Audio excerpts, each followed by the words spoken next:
বিসমিল্লাহির রহমানির রহিম। আসসালামু আলাইকুম ডিয়ার ভিউয়ার্স। আশা করছি সবাই ভালো আছেন, সুস্থ আছেন। আলহামদুলিল্লাহ আমিও ভালো আছি। আজকে আপনাদের জন্য আরেকটি নতুন রেসিপি নিয়ে হাজির হয়েছি। আশা করছি ভালো লাগবে। দেখে হয়তো বুঝতেই পেরেছেন আজকে আপনাদেরকে টক ঝাল মিষ্টি একটি টমেটোর সস করে দেখাবো।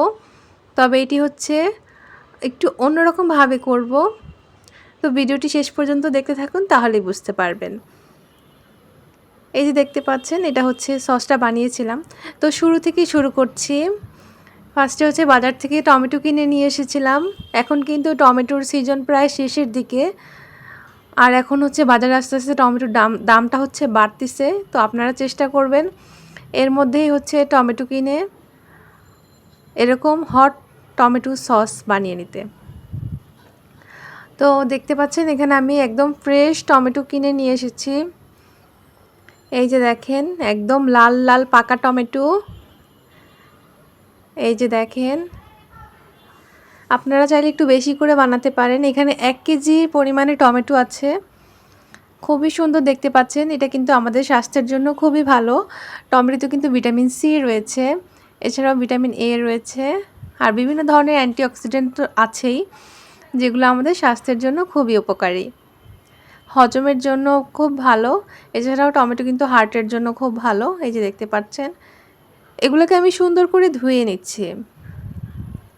তো আপনাদের কার কার টমেটো পছন্দ? টমেটো কিন্তু ভর্তা কিংবা হচ্ছে বিভিন্ন মাছের সাথে তরকারিতে দিলে খুবই মজা হয় তরকারি রান্নাটা। আপনারা চেষ্টা করবেন অবশ্যই কিন্তু টমেটো খেতে।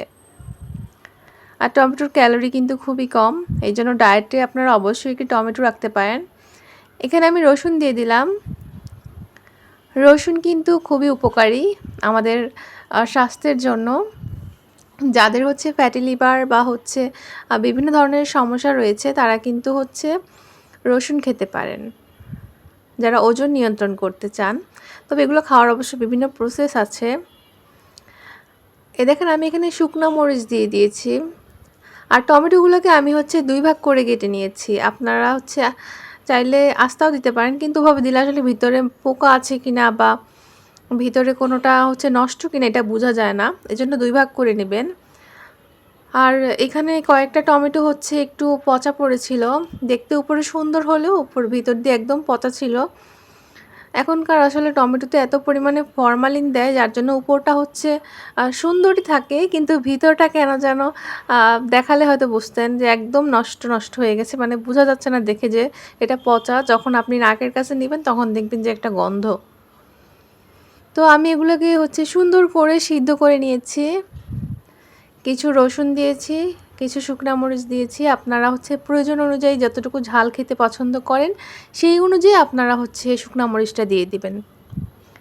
তো আমি এখানে টমেটোর উপরের হচ্ছে যে ছালটা আছে ওটা আস্তে আস্তে হাত দিয়ে হচ্ছে উঠিয়ে নিচ্ছি, আর চিপ দিয়ে হচ্ছে রসটা রেখে দিচ্ছি। আমি কিন্তু এখানে কোনো পানি ব্যবহার করিনি, এটা টমেটো থেকেই বের হয়েছে। আর যদি বের না হয় তাহলে আপনারা সামান্য একটু পানি দিতে পারেন, সমস্যা নেই। আর আজকে হচ্ছে এগুলোকে আমি ছেঁকবো না স্ট্রেনার দিয়ে, এই জন্য হচ্ছে আমি উপরে থেকে হচ্ছে টমেটোর যেই ছালটা আছে ওটা আমি হাত দিয়ে হচ্ছে এভাবে নিয়ে নিলাম। এই দেখেন, এই যে দেখেন একদম ফ্রেশ।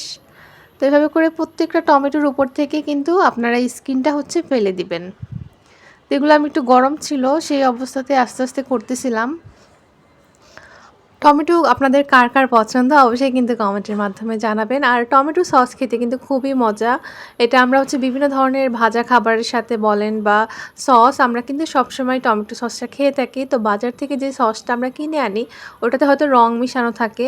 এজন্য চেষ্টা করবেন বাসায় নিজেরা ফ্রেশ টমেটো দিয়ে সসটা তৈরি করে সংরক্ষণ করতে। এতে হচ্ছে বড় থেকে ছোট সবাই হচ্ছে একদম ভালো একটা টমেটো সস খেতে পারবে, কারণ বাহিরেরটা হচ্ছে স্বাস্থ্যকর না। তো দেখতে পাচ্ছেন এখন ব্লেন্ডারের ভিতর দিয়ে দিলাম। ব্লেন্ডারের ভিতর দিয়ে সবগুলোকে সুন্দর করে ব্লেন্ড করে নিব। এগুলোকে একদম সুন্দর করে ব্লেন্ড করে নেবেন। আর হ্যাঁ, আমি কিন্তু যতগুলো রসুন দেখেছিলেন আমি কিন্তু সবগুলো রসুন এখানে দেইনি, আমি শুধু একটা রসুন দিয়েছি। কারণ অতগুলো রসুন দিলে হচ্ছে বেশি ঝাঁঝালো হয়ে যাবে আর হয়তো জিনিসটা নষ্ট হয়ে যেতে পারে। তো আমি হচ্ছে একটা রসুন দিয়েছি, সিদ্ধ করেছি অনেকগুলো একসাথে। এটার ভিতরে ফ্লেভারটা গিয়েছে, কিন্তু আমি রসুন কিন্তু ব্লেন্ড করেছি শুধু একটা, আর সামান্য একটু আদা দিয়েছিলাম, খুবই সামান্য, আপনারা চাইলে স্কিপ করতে পারেন। এখন সবগুলো ভালোভাবে ব্লেন্ড করার পরে আমি কিন্তু চুলায় দিয়ে দিয়েছি। এই যে দেখেন, এই পর্যায়ে আমি দিয়ে দিচ্ছি চিনি 1/2 কাপ পরিমাণ। এখানে আপনারা পরিমাণ মতো দিয়ে দিবেন, চিনি কম বা বেশি। প্রথমে অল্প দিবেন, পরবর্তীতে লাগলে আরেকটু দিয়ে দিবেন। এখন আমি লবণ দিয়ে দিলাম। এই টমেটো সসটা খেতে কিন্তু খুবই মজা, কারণ আমি হচ্ছে এখানে যেহেতু রসুন ব্যবহার করেছি, তারপর হচ্ছে অনেক কিছু ব্যবহার করলাম না, এজন্য হচ্ছে এটা অনেক বেশি মজা হবে। আপনারা বাসায় যদি এভাবে তৈরি করেন তাহলে কিন্তু বুঝতে পারবেন।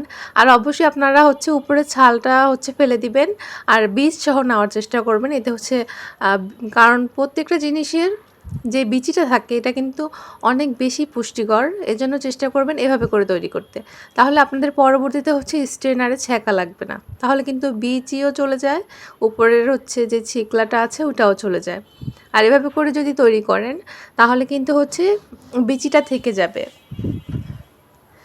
এখানে দেখতে পাচ্ছেন আমি একটি ভিনেগার কিনে এনেছি, এই যে একদম নতুন একটি ভিনেগার। তো ভিনেগার দেওয়ার চেষ্টা করবেন অবশ্যই, তাহলে হচ্ছে সসটা অনেক মজা হয়। আর আপনারা চাইলে তেঁতুলের টকও দিতে পারেন, যদি তেঁতুল থাকে তাও ভিনেগার ইউজ করবেন। আমার কাছে তেঁতুল নাই, এজন্য ভিনেগারটা একটু বেশি লাগবে। আর কারণ টমেটোটা ওরকম টক না, ভিনেগার দিলে হচ্ছে সসের টেস্টটা অনেক বেড়ে যায়। আর আমি এটা ফ্রিজে সংরক্ষণ করব, সসটা বাইরে সংরক্ষণ করব না। আপনারা বাইরে সংরক্ষণ করলে কিন্তু অবশ্যই সোডিয়াম বেনজয়েড ইউজ করতে হবে। এখানে আমি হচ্ছে 1 চামচের মতো কর্নফ্লাওয়ার দিয়ে হচ্ছে আপনারা ভিনেগারটা গুলে নেবেন 1/2 কাপ পরিমাণ। পরবর্তীতে যদি লাগে তখন হচ্ছে আরেকটু বেশি করে দিয়ে দিবেন, প্রথমে অল্প পরিমাণে দিবেন। আর এটা যখন দিবেন অবশ্যই কিন্তু নাড়তে থাকবেন, কারণ না হলে হচ্ছে দলা বেঁধে যাবে। তো দেখতে পাচ্ছেন আমার সসটা কিন্তু অনেক সুন্দর হচ্ছে, আস্তে আস্তে এটা ঘন হয়ে যাবে। ঘন না হওয়া পর্যন্ত কিন্তু অনবরত নাড়তে হবে এটাকে। আর আপনারা যদি এটাকে আরও কালারফুল করতে চান তাহলে হচ্ছে কাশ্মীরি চিলি পাউডার যেটা কিনতে পাওয়া যায় ওটা দিতে পারেন। আমি এখানে শুধু শুকনো মরিচটাই ব্যবহার করেছি। আর এভাবে করে আপনারা কিন্তু বাসায় সস তৈরি করে অবশ্যই কিন্তু আমাকে জানাবেন যে খেতে কেমন হয়েছে। দেখতে পাচ্ছেন আমি এখানে নুডলস নিয়ে নিয়েছি, নুডলসের সাথে আপনাদেরকে সসটা কতটুকু থিকনেস হলো আপনাদেরকে দেখাচ্ছি, কতটুকু পারফেক্ট হলো। আলহামদুলিল্লাহ আমার সসটা খেতে কিন্তু খুবই মজা হয়েছে। আর ভিডিওটি যদি আপনাদের ভালো লেগে থাকে তাহলে কিন্তু লাইক করতে, কমেন্ট করতে ভুলবেন না।